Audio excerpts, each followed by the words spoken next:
Bismillahirrahmanirrahim. Assalamu alaikum dear students. It's me Muhammad Irfan and we're your chemistry teacher. Well dear students, UHS topic 5 physical chemistry का चल रहा है जो कि chemical energetic से associated है. उससे related test आज test number 30 है MDCAT का जो हमने discuss करना है. बहुत interesting test है. So let's move towards the discussion of the test. जी तो डियर स्टूडेंट्स इस वक्त आप लोगों के सामने टेस्ट है.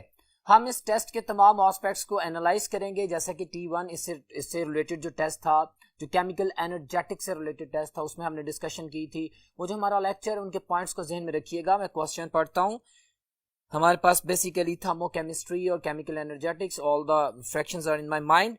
क्वेश्चन नंबर 51 है. क्वेश्चन पेपर पे आप देखें, which of the following is not the example of the endothermic reactions. कौन सा ऐसा रिएक्शन है जो कि एंडोथर्मिक नहीं है, हमने ये देखना है. सो हम ऑप्शंस को देखते हैं. ऑप्शन अल्फा में कहता है decomposition of the limestone by heating. By heating it means you are providing the heat, it's an endothermic reaction. Beta option कहता है dissolving ammonium salt in water. You know ammonium chloride को जब water में dissolve करते हैं तो plus 16.4 kilojoules endothermic energy required है. Yes, enthalpy of solution उसकी. चार्ली में कहता है कि reaction of the lime with water, this is my answer. जब लाइम को वाटर में ड्रॉप करते हैं, आपके पास स्लेट लाइम बनता है, तो एक्सोथर्मिक रिएक्शन होता है, वाटर बॉयल करना शुरू कर देता है. Yes, this is my answer. Charlie option is my answer. This is an exothermic reaction, this is not an endothermic reaction. Clear है? नेक्स्ट क्वेश्चन पे चलते हैं. Question number 52. एक टेबल आपके सामने बना हुआ है और वो क्वेश्चन क्या करता है कि identify the incorrect statement of internal energy. Internal energy से रिलेटेड जो इनकरेक्ट स्टेटमेंट है वो हम जानते हैं. उन तमाम पॉइंट्स को देखते हैं. अल्फा ऑप्शन में इंटरनल एनर्जी, अगर आप किसी भी system according to the first law of thermodynamics heat supply करते हैं एट कांस्टेंट वॉल्यूम, चूंकि वर्क डन नहीं होता, डेल्टा वी का फैक्टर 0 होता है, हमने लेक्चर में पढ़ा था, तो हमारे पास जितनी सप्लाई की जाती है heat that results into the change in internal energy. Alpha option ठीक है, उसने कहा था. इनकरेक्ट को देखें. बीटा ऑप्शन में कहता है कि delta is equal to E2 minus E1. Very simple notation, ये तो बिल्कुल सही है. चार्ली ऑप्शन में कहता है delta E is measured eight constant volume. अभी यही बोला कि अगर हीट सप्लाई करते हैं किसी सिस्टम में जो कांस्टेंट वॉल्यूम पे है, तो जितनी एनर्जी सप्लाई करेंगे वो हमारे पास उसकी इंटरनल एनर्जी इंक्रीज करेगा. तो ए बी सी तीनों ऑप्शंस ठीक हैं and delta option is wrong. Very famous and the very popular notation MCQ वो ये कहता है कि when you are supplying heat a certain amount of heat to a system which is at constant pressure, तो same internal energy change लाने के लिए चूंकि कांस्टेंट प्रेशर पे वर्क डन भी होता है बाय द सिस्टम, सो ज्यादा एनर्जी चाहिए होती है. Got it? तो ज्यादा हीट सप्लाई करनी पड़ती है. तो QP at constant pressure is always greater than QV to bring a similar change in internal energy of the two systems. Got it? तो ये डेल्टा ऑप्शन रिवर्स कह रहा है, ये गलत है और ये मेरा आंसर है. उसने पूछा था गलत कौन सी है. क्वेश्चन नंबर 53 पढ़ते हैं. The given diagram shows the enthalpy change during a chemical reaction. बहुत इंटरेस्टिंग, बहुत सिंपल. हम लोग एक्सोथर्मिक एंडोथर्मिक रिएक्शंस की केमिस्ट्री ज़हन में रखते हैं. हमारे पास जब रिएक्टेंट्स आपस में मिलकर प्रोडक्ट्स बनाते हैं और प्रोडक्ट की एनर्जी रिएक्टेंट से ज्यादा होती है तो वो एंडोथर्मिक रिएक्शन होता है. और अगर प्रोडक्ट की एनर्जी रिएक्टेंट से कम होती है, उसके बॉन्ड ज्यादा ऑर्डर्ड और ज्यादा स्टेबल होते हैं, उनकी एनर्जी जो है वो ऑफ कोर्स ज्यादा होती है, तो वो हमारे पास एक्सोथर्मिक होता है. इन पॉइंट्स को ध्यान में रखते हैं, बात करते हैं. अब वो मुझसे क्वेश्चन क्या कर रहा है, दिस डायग्राम रिप्रेजेंट्स. हम ऑप्शंस को देखते हैं. सो माय डियर स्टूडेंट्स, अगर मैं ऑप्शंस को देखूं तो ए में नॉन स्पॉन्टेनियस प्रोसेस हम असाइन नहीं कर सकते. हम जानते हैं कि बहुत से एंडोथर्मिक रिएक्शन ऐसे हैं जो कि ऑफ कोर्स स्पॉन्टेनियस है, जैसे वेपोरेशन हो गया. हम जनरली बात करते हैं ना कि जो एक्सोथर्मिक रिएक्शन होते हैं दे आर स्पॉन्टेनियस. तो मैं स्पॉन्टेनिटी को किसी भी सूरत में इस ग्राफ में रिलेट नहीं कर सकता because there is not a confined boundary. वहां पे कंफ्यूजन है. So my dear students, delta option is a very simple option which is my answer, कि ये मेरे पास एक एक्सोथर्मिक रिएक्शन है क्योंकि इसमें प्रोडक्ट की एनर्जी रिएक्टेंट से कम है. Very simple, very simple. Question number 54 thermochemistry हमारे ज़हन में. बात करते हैं.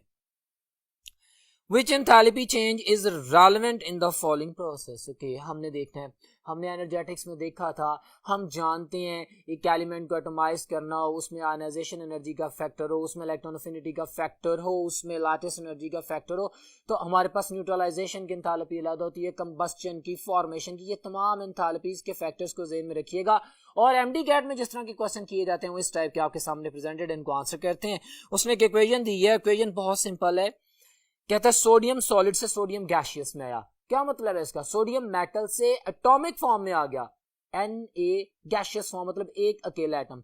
This is enthalpy change of atomization, very simple, without spending any more time, we are very much familiar.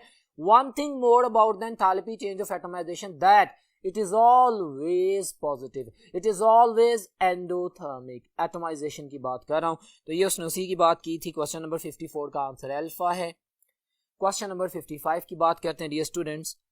Which one of the following ionic compound has higher value of lattice energy? ठीक है, enthalpy change of lattice energy। ठीक है, हम देख लेते हैं options को। Well मैंने in general when I took the birds eye view, तो मेरे पास 4 ऑप्शंस है, जिसमें मेरे पास के टाइम सेम है और एन आइंस का फर्क है। बट डियर स्टूडेंट्स, हम जानते हैं कि लैटिस एनर्जी का रिलेशन साइज ऑफ आयन के साथ होता है। जितना बड़ा साइज होगा उतना ज्यादा डिस्टेंस बढ़ जाएगा दो आयंस के दरमियान आयनिक रेडियस, और लैटिस वीक बनेगी, उसको तोड़ने के लिए कम एनर्जी चाहिए होगी। सो जितना बड़ा साइज होगा लैटिस एनर्जी उतनी कम होगी, वाइस वर्सा जितना छोटा साइज होगा लैटिस एनर्जी उतनी ज्यादा होगी। सो मैं अपने क्वेश्चन पे आता हूं, कहता है which one of the following ionic compound has higher value, किसकी लैटिस एनर्जी ज्यादा है? Very simple, alpha option, sodium fluoride, क्योंकि सोडियम के साथ फ्लोराइड आयन है जो कि स्मॉलर इन साइज है, बाकी टॉप टू बॉटम तो साइज इंक्रीज कर रहा है। So alpha is my answer, which is very much clear. Question number 56, question number 56 है the transference of energy takes place as heat if the system and surrounding are at different temperatures. Okay, very simple, कहता है consider the statement about heat. Heat जो कि path function है उसके मुतालिक statement दे रहे हैं, जानते हैं उसकी प्रॉपर्टीज, बोलते हैं इंफॉर्मेटिव क्वेश्चन है। क्या क्वेश्चन करता है? सो पहले हम उसके स्टेटमेंट्स को पढ़ते हैं।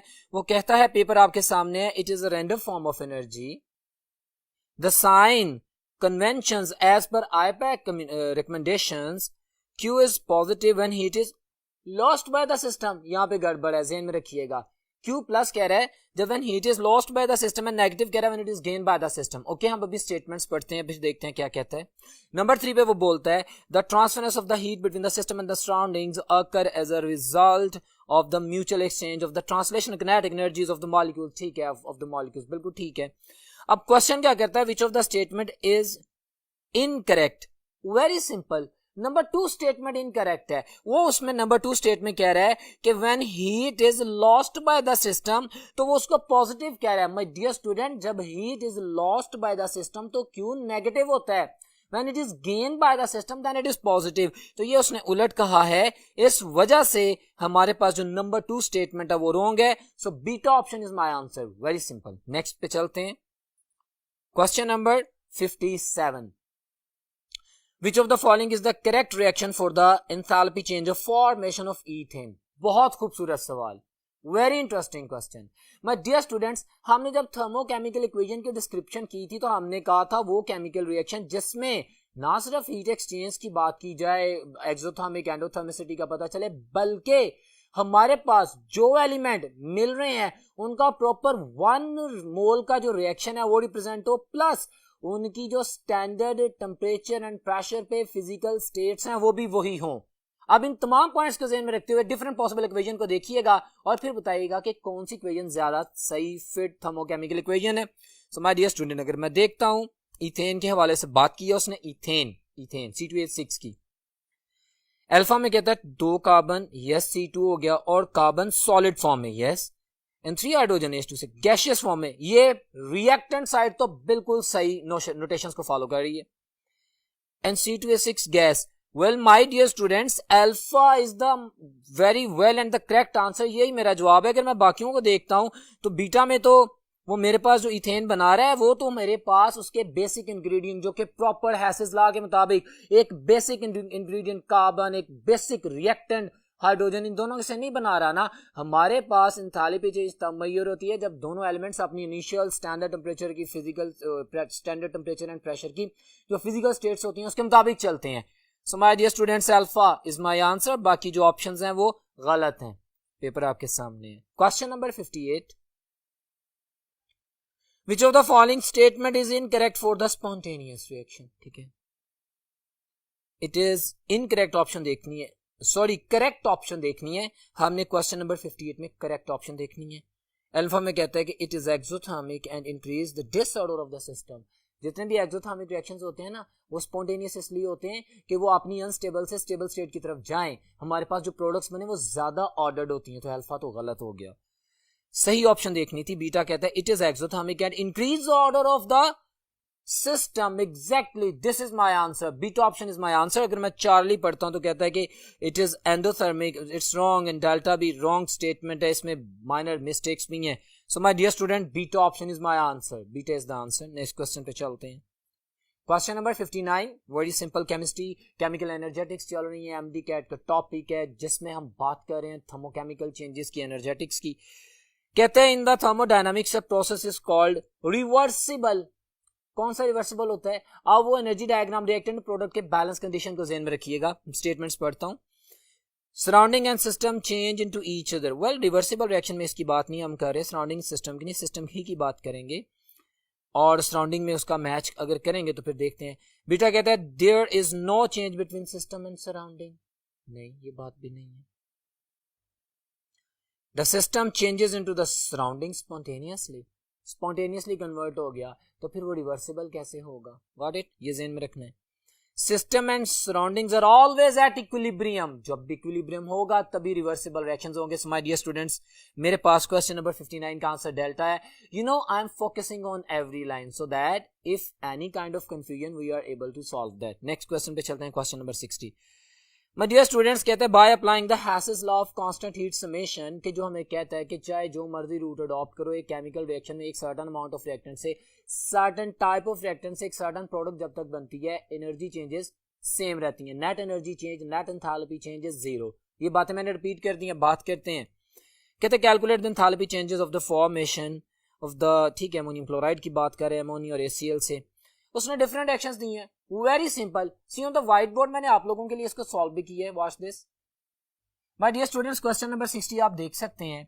According to the Hess's law, मेरे पास आप चाहे एक रिएक्शन एक स्टेप में करें चाहे सेवरल स्टेप्स में करें, आपके पास उन तमाम स्टेप्स में जो एंथैल्पी चेंजेस होती हैं, जब हम उनको ऐड करेंगे तो मेरे पास net enthalpy change of formation आ जाएगी। ये जो भी प्रोसीजर वो पूछना चाह रहा है वो मेरे पास आ जाएगा। कंबस्टन कर रहे हैं, जो मर्जी रिएक्शन कर रहे हैं, जो नेट एंथैल्पी चेंज है that is the sum of all the enthalpy changes.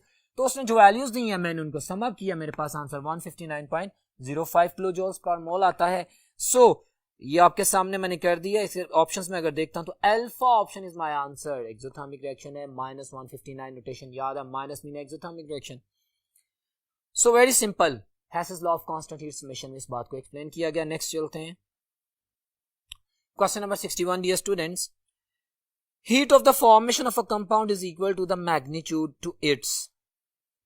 हमारे पास एक इंग्रेडिएंट, 2, 3, 4 इंग्रेडिएंट्स या एटम्स या कंपाउंड्स मिलके एक प्रोडक्ट बनाते हैं। अब जितनी एंथैल्पी चेंज प्रोडक्ट बनने में आई, चाहे वो एक्सो है चाहे वो एंडो है, उतनी ही एंथैल्पी चेंज रिवर्सिबल रिएक्शन में आएगी ऑफ कोर्स। तो उसने जो क्वेश्चन किया है वो कहता है कि enthalpy change in the formation वो किसके बराबर होगी? The same amount of heat required for the decomposition of that product back into its reactants. Very simple. So alpha option, the simple definition. इसी डेफिनेशन के दो डिफरेंट रुख हैं जो आपके सामने पेपर में रिप्रेजेंट किए गए। 61 का आंसर अल्फा है। Question number 62, which of the following substances has lower lattice energy. इस रिलेटेड मैं अभी बात करके आया हूं। आयनिक साइज, आयनिक साइज जितना ज्यादा होगा लैटिस एनर्जी उतनी कम होती जाएगी, क्रिस्टल लैटिस उतनी वीक होती जाएगी, उसको आसानी से तोड़ा जा सकता है। पहले हमने केटाइन सेम रखा था, एनाइंस में पैटर्न पड़ा था। अब की एग्जांपल में इसी पेपर में जो मैं बात कर रहा हूं, उसने मैग्नीशियम, कैल्शियम, सोडियम में पोटेशियम, उसने ऑक्सीजन एनाइन तो साइज जो है वो सेम रखे, लेकिन उसने केटाइंस चेंज कर दिए हैं। अब हम जानते हैं आयनिक ट्रेंड, टॉप टू बॉटम हमारे पास आयनिक साइज इंक्रीज करता है, नंबर ऑफ शेल्स इंक्रीज करते हैं, that's why shielding effect increase करता है, दैट्स व्हाई। अच्छा, लेफ्ट टू राइट डिक्रीज करता है। तो अगर मैं बात करता हूं मेरे पास दो अल्कली मेटल्स हैं, सोडियम और पोटेशियम, तो फिर उसमें मेरे पास मैग्नीशियम और कैल्शियम की डिबेट तो हट जाती है। उसने पूछा लोअर लैटिस एनर्जी सबसे कम किसकी होगी, तो सोडियम और पोटेशियम में कंपटीशन आया कि सोडियम और पोटेशियम चूंकि अल्कली मेटल्स हैं इनका साइज लार्जर होता है, तो कैल्शियम मैग्नीशियम से तो इनकी कम होगी। अब सोडियम ऊपर है, पोटेशियम नीचे है, यू बेटर नो जब पोटेशियम नीचे होगी उसका साइज बड़ा है, ऑफ कोर्स इसकी lattice energy comparative the sodium oxide सबसे कम होगी। So my dear student, delta option is my answer. Very simple concept है, यू नो कि जिसमें लेक्चर में हमने इतनी डिस्कशन की थी उसकी क्या वैल्यू है। नेक्स्ट क्वेश्चन पे चलते हैं। क्वेश्चन नंबर 63 है, Which of the following standard enthalpy change has always negative value? ये वो लेक्चर की बातें याद रखिएगा, कुछ में मैंने कहा था कुछ एंथैल्पी चेंजेस और ऑलवेज पॉजिटिव, जैसे अभी एटमाइजेशन की भी बात कर दी थी, और ऑलवेज नेगेटिव वैल्यू, अच्छा कंबस्टन की और न्यूट्रलाइजेशन की बात की थी यार। अब देखते हैं उनमें से कौन सी ऑप्शन दी गई है। एंथैल्पी चेंज ऑफ फॉर्मेशन, भाई एक्सो भी हो सकता है एंडो भी हो सकता है, रिएक्शन पॉजिटिव नेगेटिव दोनों हो सकती हैं। एंथैल्पी ऑफ सॉल्यूशन, अभी हमने अमोनियम क्लोराइड को डिसॉल्व करना हो या सोडियम क्लोराइड को डिसॉल्व करना हो तो पॉजिटिव नेगेटिव होती हैं। Enthalpy of neutralization and enthalpy of combustion, they are always negative. उसने enthalpy of neutralization क्या हम जानते हैं, when strong acid react with a strong base, minus 57.4 kilojoules per mole energy release होती है। Yes, Charlie option is my answer. Enthalpy of neutralization that is always negative, ठीक है।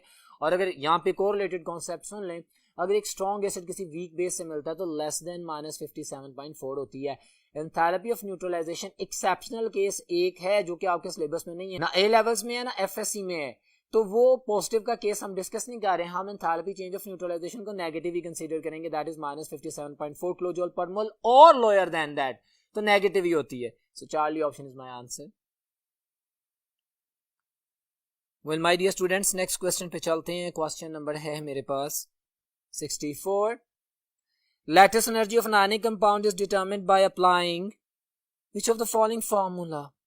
हम जानते हैं, हमारे पास जो बॉर्न हैबर्ट साइकिल पढ़ाया था मैंने लेक्चर में, जब हमने उसको रिवाइज किया था, जब हम उसको जानते हैं तो हम क्या करते हैं, एंथैल्पी चेंज ऑफ फॉर्मेशन में सर्टेन एंथैल्पीज को माइनस करते हैं तो लैटिस एनर्जी आती है ना, क्योंकि हम जानते हैं ना enthalpy change of formation is equal to delta H L plus ionisation की enthalpy change plus electron affinity की, बस ऑल दैट एनर्जी जिनको हम एक्स कह देते हैं, डेल्टा एच एक्स कह देते हैं, जब उनको हम रीअरेंज करते हैं तो यहाँ पे वो जो मुझसे पूछ रहा है कि लैटिस एनर्जी का फॉर्मूला किसके सामने आएगा, तो my dear students very simple, alpha option is my answer.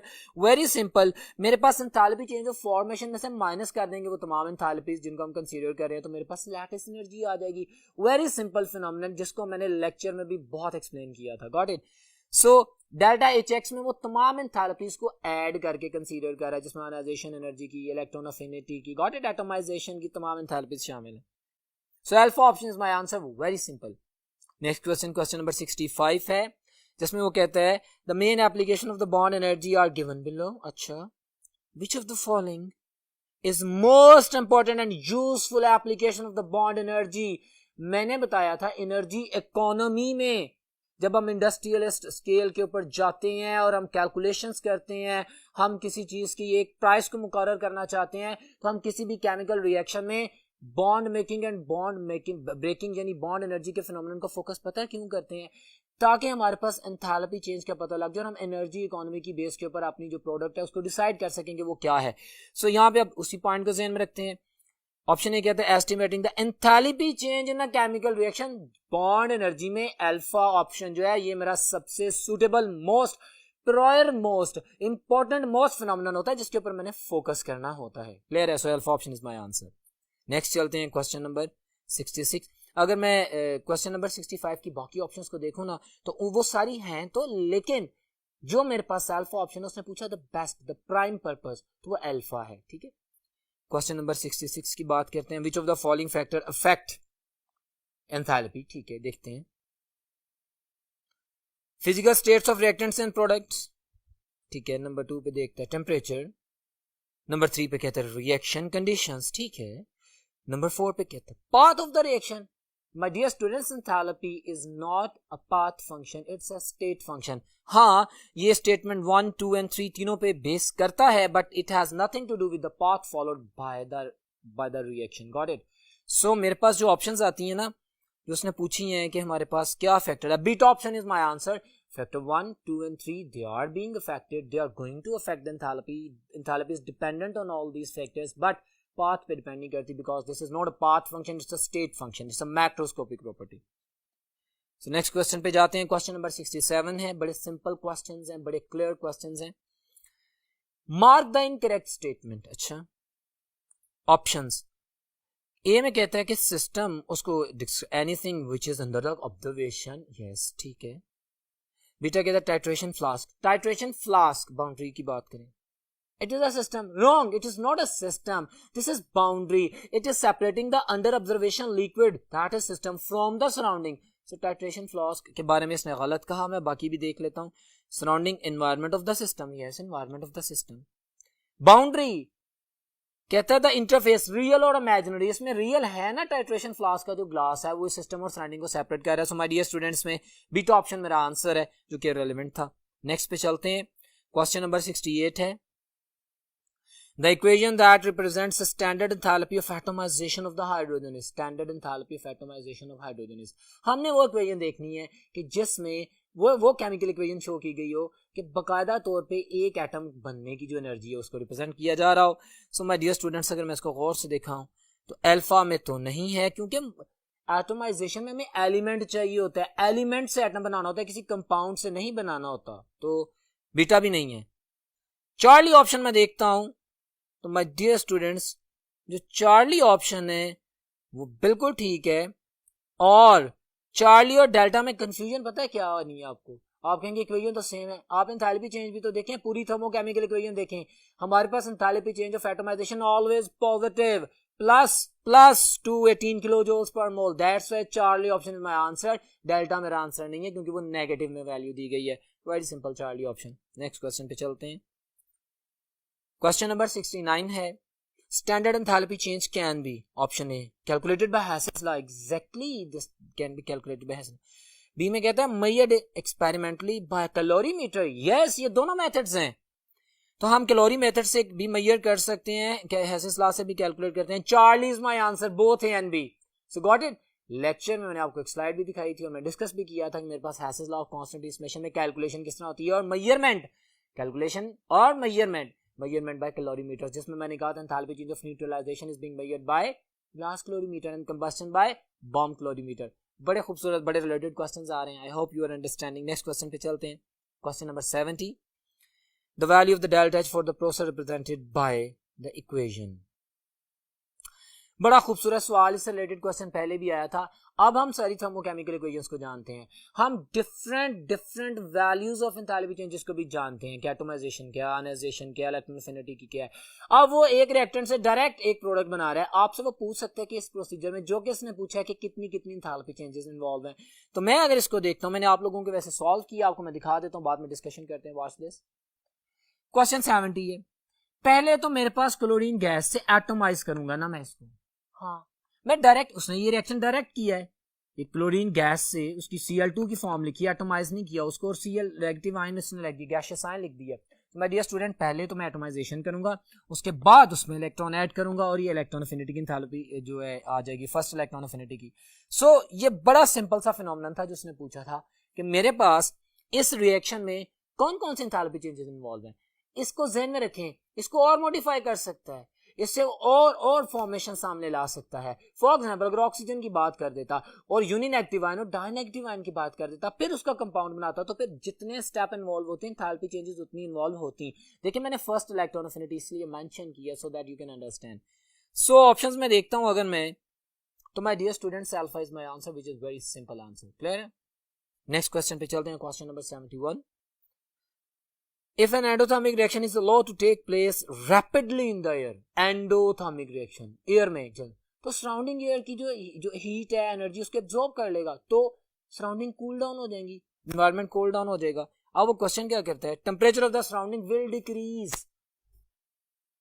Charlie option is my answer, simple question, simple answer. Next question पे चलते हैं। क्वेश्चन नंबर 72 है students, which is incorrect about the state function। state function की properties याद है, macroscopic, आज देखते हैं, उसी को रिवाइज कर रहे हैं। incorrect आइडेंटिफाई करना है, it has a definite initial value and the final value, वो दोनों स्टेटमेंट उसने अलग करके बोल दी। it depends upon, it do not depend upon the path followed, ये रॉन्ग है, वो तो पाथ फंक्शन होता है, ये तो स्टेट फंक्शन है। स्टेट फंक्शन पाथ पे डिपेंड नहीं करता, ये मैक्रोस्कोपिक प्रॉपर्टी है, इसकी डेफिनेट इनिशियल है, इनिशियल वैल्यू है, फाइनल वैल्यू है। ये हम इंडिविजुअल मेजर नहीं कर सकते, हम इनका डिफरेंस मेजर कर सकते हैं, ठीक है। इनको कैपिटल लेटर से रिप्रेजेंट करते हैं, सारी प्रॉपर्टीज हैं, लेकिन पाथ फॉलो पे डिपेंड नहीं करती, वो तो पाथ फंक्शन होता है जो कि हीट और work done by the system है। So my dear students, very simple, Charlie option is my answer. Information based, concept based questions आ रहे हैं और ऐसे ही क्वेश्चन MDCAT में आते हैं। Got it? क्वेश्चन नंबर 73 की बात करते हैं। Which of the following type of the calorimeters is used to measure heat of neutralization? अभी मैंने बोला था enthalpy change of combustion bomb calorimeter से, और एंथैल्पी चेंज ऑफ न्यूट्रलाइजेशन किससे मेजर करते हैं? ग्लास कैलोरीमीटर से। So alpha option is my answer. Without wasting any time, let's move towards the next.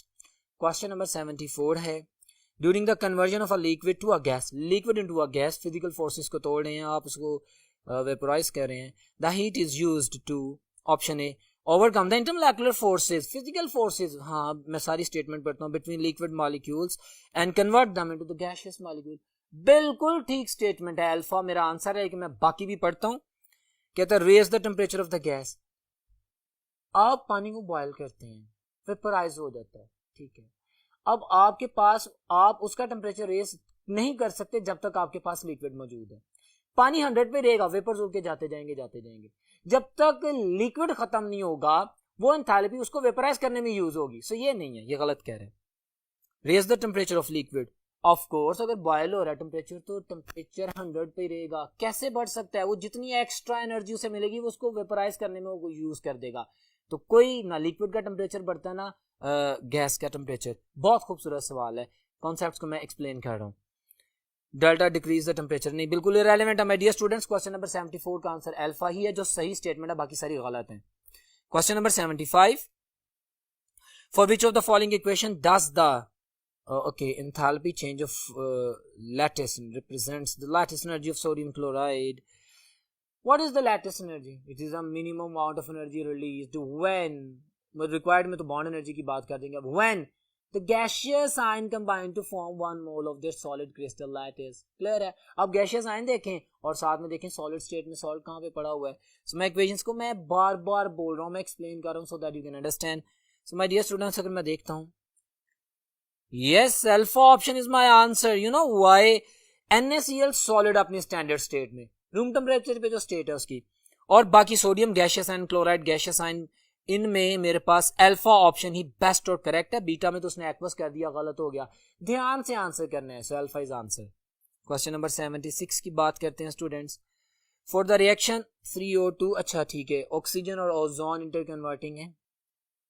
खूबसूरत सवाल, ये MDCAT में पहले भी पूछा गया है। अब डेल्टा H पॉजिटिव है, मतलब ये रिएक्शन एक्सो नहीं एंडोथर्मिक है, रिएक्शन एंडोथर्मिक है।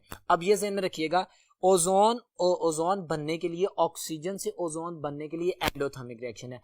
एंडोथर्मिक रिएक्शन में जो मेरे पास प्रोडक्ट होती है उसकी एनर्जी रिएक्टेंट से ज्यादा होती है, मतलब प्रोडक्ट की एनर्जी ज्यादा है तो उसकी स्टेबिलिटी कम होती है, वो अनस्टेबल होगी, वो रिवर्सिबल रिएक्शन ज्यादा शो करेगी। समझ आ गई सारी बातों की? आप क्वेश्चन की तरफ बढ़ते हैं।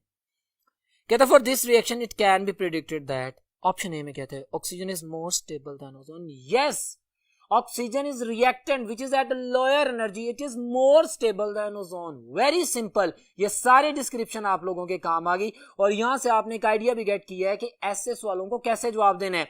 यहाँ पे ना सिर्फ मॉलिक्यूल दे दिए है ना, यहाँ पे वो स्टेबिलिटी ऑफ द बॉन्ड्स पूछ सकता है, बॉन्ड एनर्जी पूछ सकता है, जो कि हमारे पास इरिवर्सिबल, मतलब कि हमारे पास इनडायरेक्ट रिलेशन में आती है। Got it? तो ये तमाम कॉन्सेप्ट्स अपने ज़हन में रखिएगा, बहुत इंपॉर्टेंट क्वेश्चन था।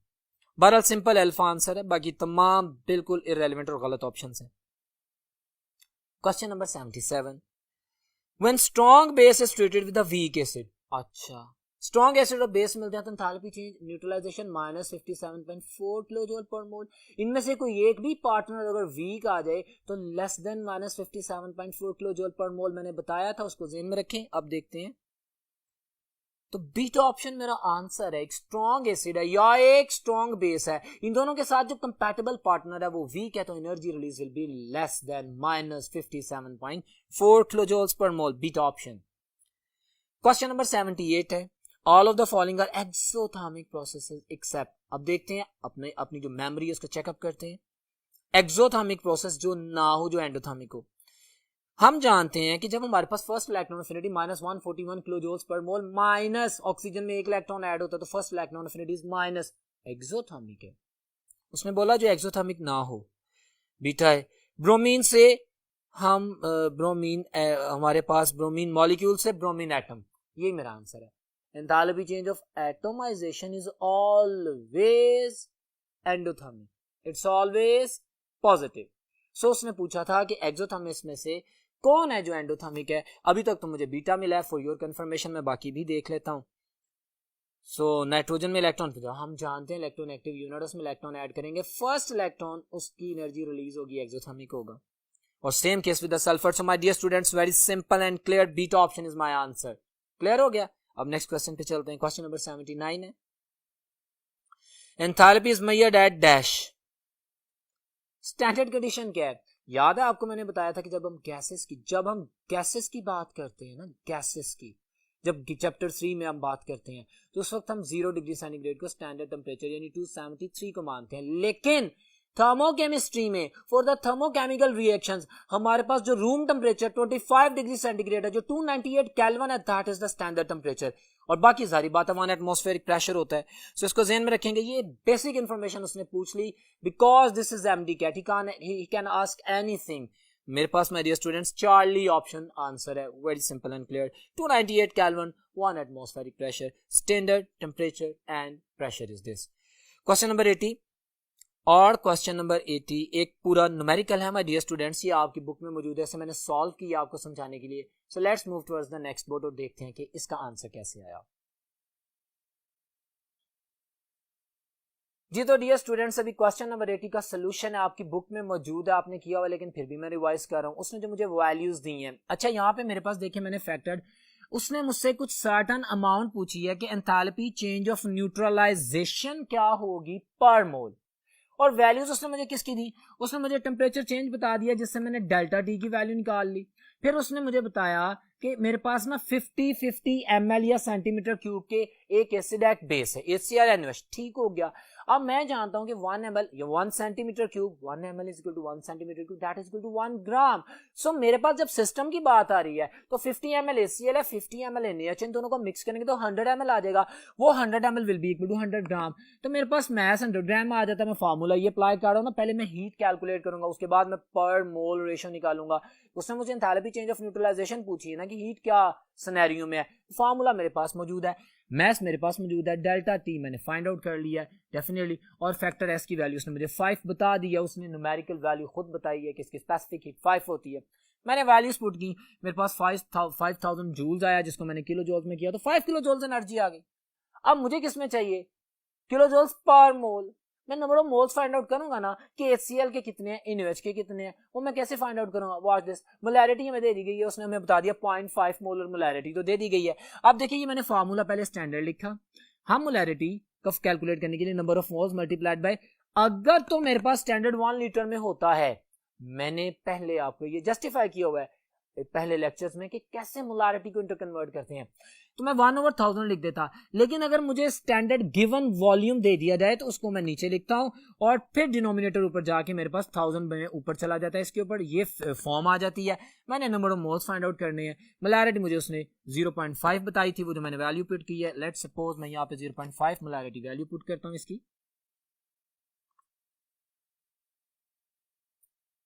सो 0.5 मोलैरिटी 50 से मल्टीप्लाई करके जब इसका सोल्यूशन निकालते हैं तो वेरी सिंपल 0.025 मोलर आ जाता है। अब ये जो मेरे पास नंबर ऑफ मोल्स आए हैं, जो मेरे पास टोटल हीट आई है, उसको मैं divided by number of moles कर देता हूँ, किलो जूल्स पर मोल आ जाएगा। कितने मोल थे मैंने जब डिवाइड किया तो my answer is 200 kilo joules per mole. Very simple and clear, this is the revision of your numerical. So अभी हम चलते हैं, इसका आंसर देखते हैं कि आपके पेपर में इसकी क्या डिस्क्रिप्शन दी गई है।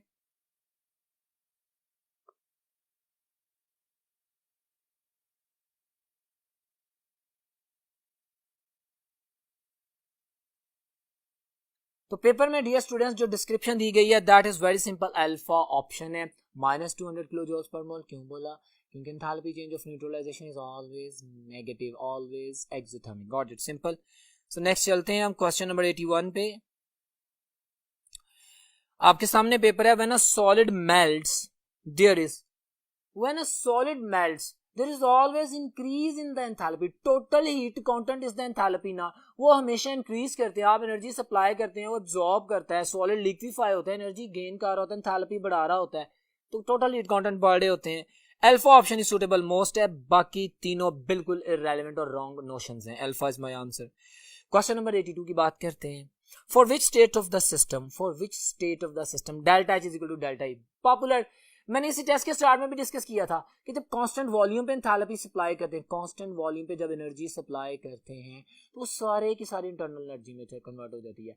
And what is delta H? हम जानते हैं ना, कांस्टेंट प्रेशर के ऊपर एनर्जी हीट सप्लाई करते हैं तो work done by the system होता है, इंटरनल एनर्जी इंक्रीज होती है।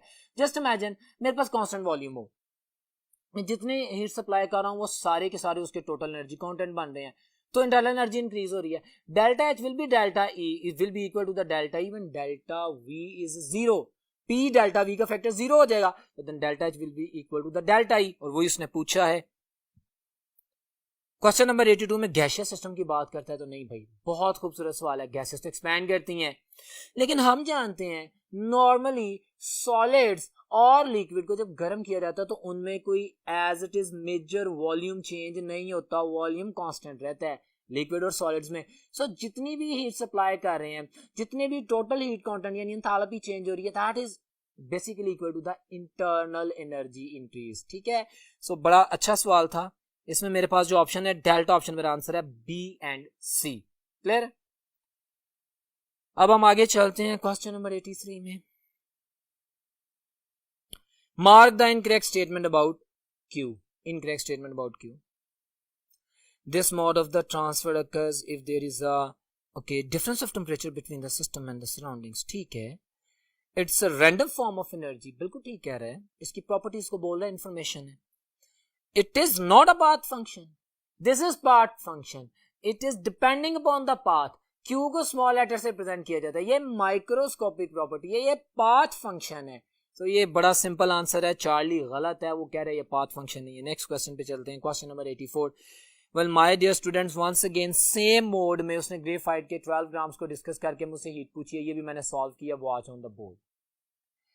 क्वेश्चन नंबर 84, उसने मुझे हीट कैपेसिटी बता दी है, उसने मुझे चेंज इन टेम्परेचर बता दिया है, और मुझे वो कह रहा है कि जब 12 ग्राम ग्रेफाइट को मैं रिएक्ट करवाता हूं तो मेरे पास एक खास certain amount of enthalpy, combustion की बात कर रहा है ना, बॉम्ब कैलोरीमीटर की बात कर रहा है, कंबस्टन करनी है। ये भी न्यूमेरिकल है, बड़ा कॉमन सिंपल, लेकिन सॉल्व करके रिपीट करवा रहा हूं ताकि आप कॉन्फिडेंस गेन करें।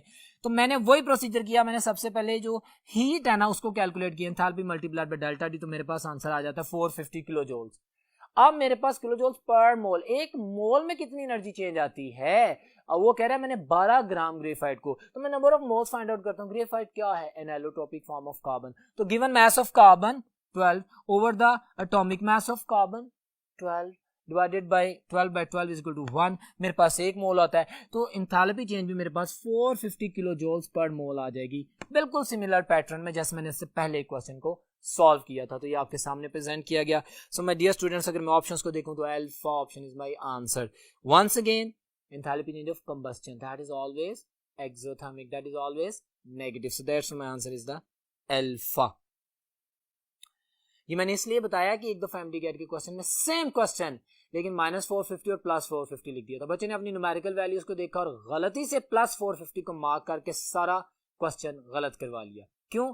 क्योंकि उसे पता फॉर द टाइमिंग उसके ज़हन से निकल गया था कि कंबस्टन में एक्सोथर्मिक रिएक्शन है, नेगेटिव साइन आता है। ठीक है, तो ये नोटेशंस बहुत मैटर करती हैं, आप देख रहे हैं मैंने लेक्चर में भी और टेस्ट में इनके ऊपर बहुत फोकस किया।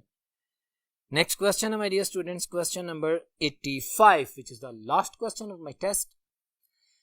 कहता है द प्रॉपर्टी इंफॉर्मेशन दे रहा है whose value is independent from the quantity of the substance is called intensive property. बिल्कुल, intensive properties and extensive properties. Extensive which depend and which is independent of the quantity, that is called as intensive property. जैसे extensive property होती है जिनको हम colligative properties भी कहते हैं, जो कि डिपेंड करती है नंबर ऑफ पार्टिकल्स पे। अच्छा, पूछता क्या है कि which of the following is an intensive property. Well my dear students, हम जानते हैं टेम्परेचर और pressure they are intensive properties. तो उसने पूछा which of the following is an intensive property, तो अल्फा ऑप्शन प्रेशर है। बाकी अगर मैं एंथैल्पी की बात करूं, फ्री एनर्जी की बात करूं, हीट कैपेसिटी की बात करूं, they all are extensive properties, very simple. और फर्दर आप लोगों की एक्सप्लेनेशन के लिए देखें टेबल भी एक्सप्लेन कर दिया जिसमें आपके सामने एग्जांपल्स मौजूद हैं कि मेरे पास इंटेंसिव प्रॉपर्टीज प्रेशर है, रिफ्रैक्टिव इंडेक्स है, विस्कोसिटी है, सरफेस टेंशन है, स्पेसिफिक हीट एंड डेंसिटी है। उसके बाद बात करता है जी वो एक्सटेंसिव प्रॉपर्टीज की, that depend upon the number of the particles, वो भी लिख दिया mass, volume, energy, enthalpy, free energy, entropy and the heat capacity. My dear students, that was all about the today's test. I hope कि आपको आज के इस test के डिस्कशन से बहुत लर्निंग होगी, आपने अंडरस्टैंड किया होगा और इंशाल्लाह आप इसकी तैयारी करेंगे और आपका टेस्ट बेहतरीन होगा। नेक्स्ट लेक्चर में मुलाकात होती है, तब तक अल्लाह हाफिज।